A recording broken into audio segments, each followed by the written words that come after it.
나는 절대 엄마처럼 살지는 않을 거야. 엄마 같은 결혼은 하지 않을 거야. 또는 나는 어른이 돼도 우리 아버지처럼 되지는 않을 거야.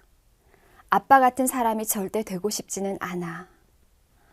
이런 말들은 우리가 자라면서 어쩌면 수천 번 또는 수만 번 되뇌었을 내적 맹세들입니다.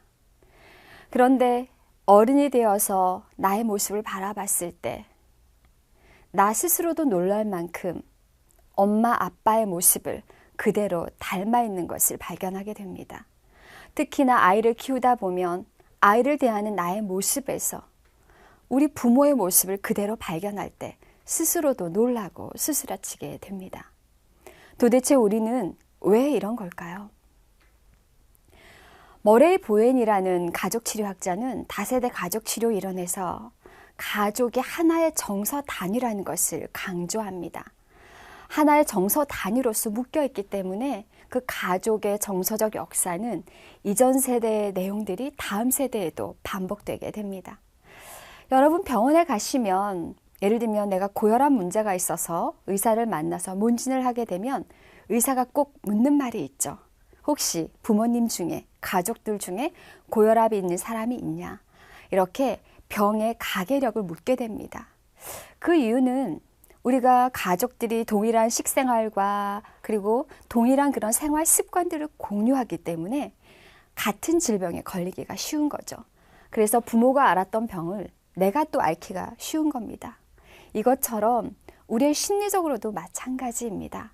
가족이 동일한 하나의 정서적 장 안에서 살고 있기 때문에 동일한 심리적 문제가 부모 세대에서 문제가 되었던 것이 다시 자녀 세대에 거듭해서 반복되어 나타날 경우가 있습니다. 그렇기 때문에 이 보헤는 말하기를 원 가족으로부터 우리가 정서적으로 독립하는 것이 무엇보다 중요하다고 합니다.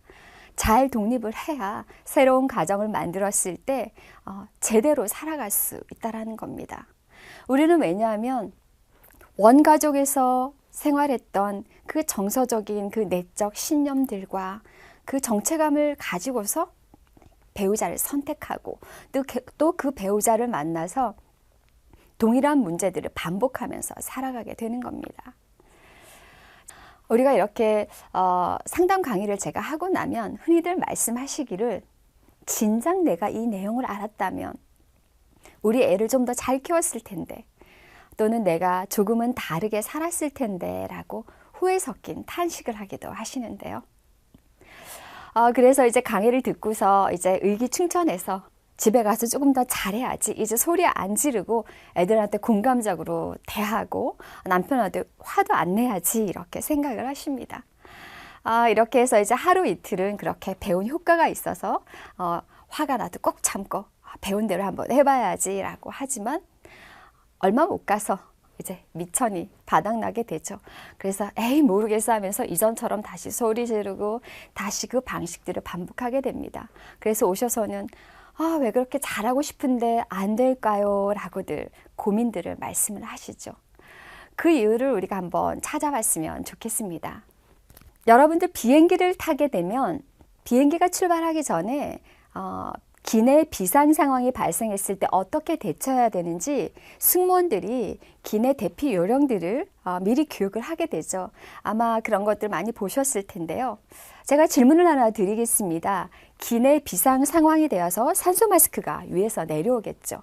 그럴 때 엄마와 아이가 함께 타고 있을 때 산소 마스크를 도대체 누가 먼저 써야 됩니까? 엄마가 먼저 써야 할까요? 아니면 아이가 써야 할까요? 여러분 한번 답을 해보시기 바랍니다. 여러분 생각은 어떠세요? 네, 아마 지금 비행기에서 이것을 눈여겨보신 분은 답을 알고 계실 텐데요. 우리가 상식적으로 생각할 때 연약하고 어린 아이에게 먼저 마스크를 씌우고 그 다음에 어른이 써도 늦지 않을 거라고 생각을 합니다. 저도 처음엔 그렇게 생각을 했었어요. 그런데 여러분 한번 다음에 보시기 바랍니다. 비행기 비상상황 대처 요령을 보시면 어른이 먼저 마스크를 쓰고 그 다음에 아이에게 씌우라고 합니다.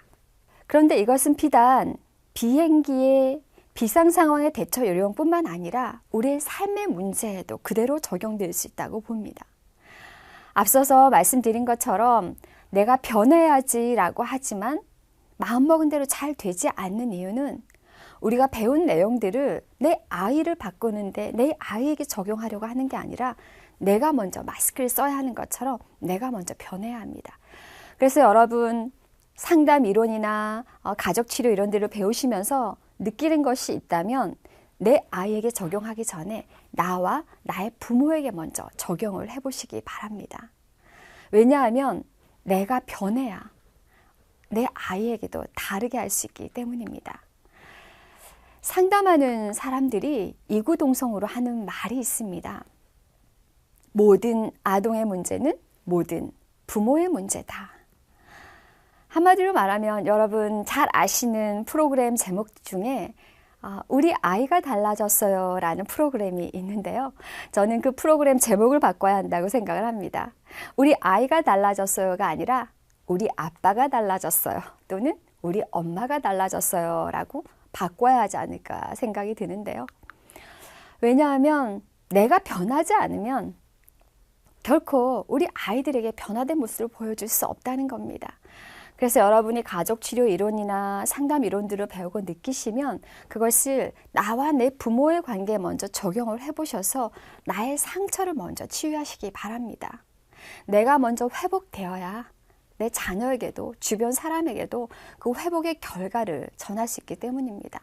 사랑은 애써서 퍼서 주는 게 아니라 내가 사랑으로 넘칠 때, 내 안에 사랑이 가득 찰 때 그것이 자연스럽게 흘러 넘쳐서 주변을 적시는 것, 그것이 자연스럽게 변화가 일어나는 과정입니다. 그래서 모든 것의 시작은 나로부터, 특히 변화의 시작은 나로부터 시작된다는 것 우리가 기억을 했으면 좋겠습니다. 네, 오늘도 내 안에서의 변화를 시작하는 그 하루가 되었으면 좋겠습니다. 네, 다음 시간에 또 만나죠.